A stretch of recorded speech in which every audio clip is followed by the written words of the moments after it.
Hello, human friends! Gosh, it's so wonderful to see you all again. For today's episode of STEM Saturday, we are going to be reading one of my favorite stories called Swimmy by Leo Lionni.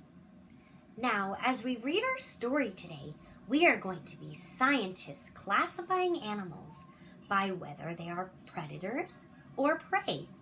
So, put on your goggles and thinking caps, and let's dive under the sea and get started. Now, before we begin our story and investigation today, I first want to explain our two vocabulary words, which are predator and prey. A predator is an animal that hunts or catches its prey to eat. So as we read our story today, we are going to be sorting our animals by predator and prey. If you notice an animal that you think is a predator, you're going to put your shark fin on your head because sharks are predators. And if you notice an animal that is a prey animal, you are going to show me a fishy face because fish are prey. Are we ready to get started? Swimmy by Leo Lionni.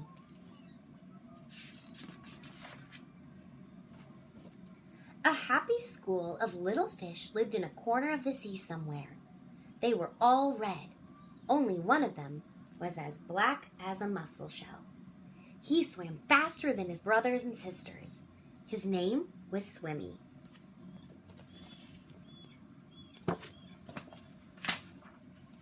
One bad day, a tuna fish, swift, fierce, and very hungry, came darting through the waves.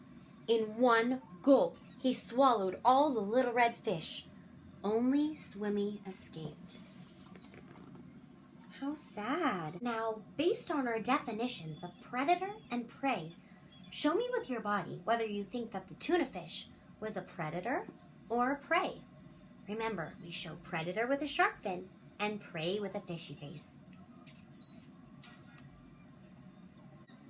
In this case, our tuna fish is the predator, and all of the little red fish were the prey. Now let's keep reading. He swam away in the deep, wet world. He was scared, lonely, and very sad. Poor Swimmy. But the sea was full of wonderful creatures, and as he swam from marvel to marvel, Swimmy was happy again. He saw a Medusa made of a rainbow jelly.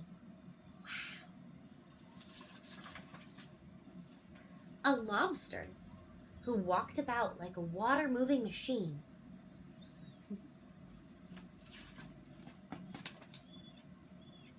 A forest of seaweeds growing from sugar candy rocks.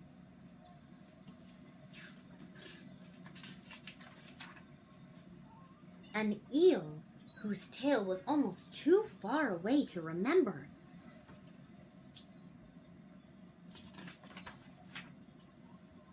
And sea anemones, who looked like pink palm trees swaying in the wind.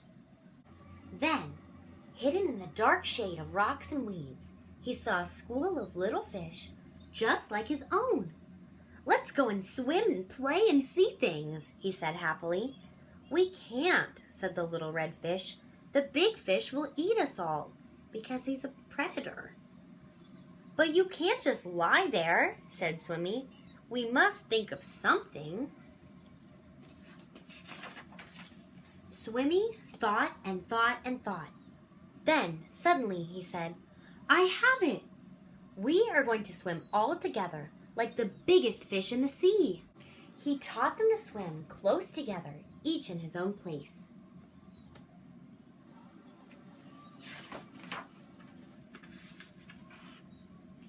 And when they had learned to swim like one giant fish, he said, "I'll be the eye."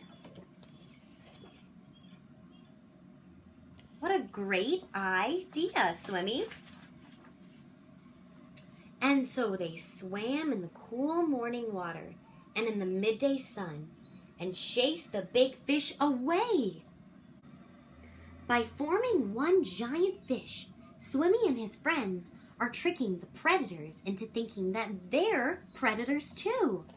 What a great idea! And so Swimmy and his friends were able to swim freely without worrying about being chased by the bigger predators. What a wonderful story!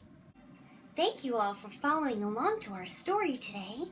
You all are fantastic scientists, and I know that you'll be able to find predator and prey animals whether you're in the ocean, the forest, or even the park.